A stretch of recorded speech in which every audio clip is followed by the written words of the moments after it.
Bienvenue dans la suite de la vidéo sur les coûts logistiques. Donc, dans la vidéo précédente, on a vu toutes les configurations à mettre en place au préalable. Donc, si vous n'avez pas vu cette vidéo, je vous conseille de commencer par celle-là. Et dans cette vidéo-ci, nous allons faire un exemple concret.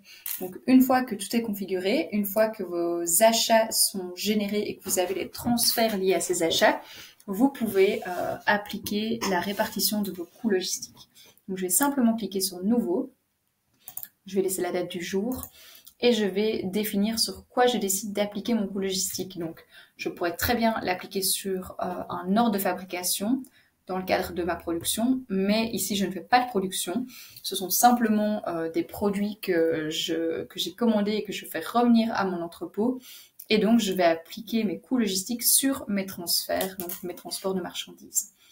Donc ici, je vais aller sélectionner mes deux transferts, qui sont donc les transferts liés à mes demandes de prix. Donc ici, j'ai le 22 et le 21. Donc, je les sélectionne.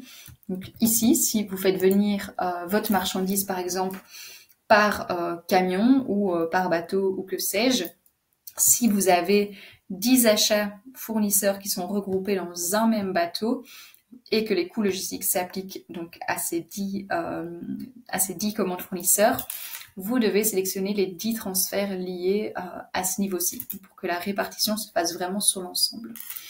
Donc ici, je vais donc ajouter mes coûts additionnels. Donc dans ce cas-ci, j'ai eu donc une assurance supplémentaire qui était 2000 €.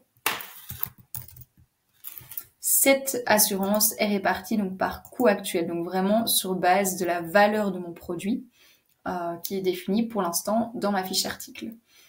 Et alors, j'ai eu également des frais de manutention qui, eux, sont répartis sur base du volume. Et donc ici, j'ai eu 500 € de frais supplémentaires. Donc ici, je peux calculer la répartition de mes coûts. Donc attention ici, vous risquez d'avoir un message d'erreur si vos produits qui sont dans votre transfert ne sont pas bien paramétrés et ne sont pas valorisés en FIFO ou en coût moyen. Donc si vous êtes en prix standard, vous ne pourrez pas appliquer vos coûts logistiques. Donc ici, soit vous devez changer votre méthode de valorisation, soit utiliser autre chose pour calculer vos coûts logistiques. Donc dans ce cas-ci, mes articles sont bien configurés, donc vous voyez que je n'ai pas eu de message d'erreur. Et si je vais dans correction de valorisation, vous voyez que la répartition s'est faite. Donc pour vous expliquer comment ça fonctionne, je vais juste reprendre une petite calculette sur le côté. Donc vous voyez que mon assurance, donc j'ai 947 pour mes canapés et seulement 52 € pour mes chaises de bureau. Donc comme je l'ai dit juste avant, c'est basé sur le coût actuel. Donc j'ai un total de valeur d'origine pour mes 10 canapés de 10 000 € et un total pour les chaises de bureau de 550 €. Donc j'ai une valeur d'origine totale de 10 550 € et un coût pour mon assurance de 1 000 €. Donc je vais simplement reprendre mes 1 000 € d'assurance et les diviser par ma valeur totale, donc 10 550. Et puis je vais multiplier par la valeur de mes canapés ou de mes chaises. Donc ici, par exemple, si je prends l'exemple des canapés, donc je vais faire fois 10 000, ce qui me donne bien 947,87. Donc même chose pour mes chaises de bureau, je peux simplement donc faire mes 1 000 € d'assurance divisé par ma valeur totale, donc 10 550, et multiplié par la valeur de mes chaises. Donc au total, pour mes 10 unités, j'ai une valeur de 550 €, étant donné que la valeur d'une chaise, donc mon coût par chaise dans mon article, est égal à 55 €. Donc j'ai une valeur totale d'assurance pour mes chaises de 52,13 €, ce qui est bien défini ici. C'est la même chose pour le volume, donc ma manutention est basée sur mon volume.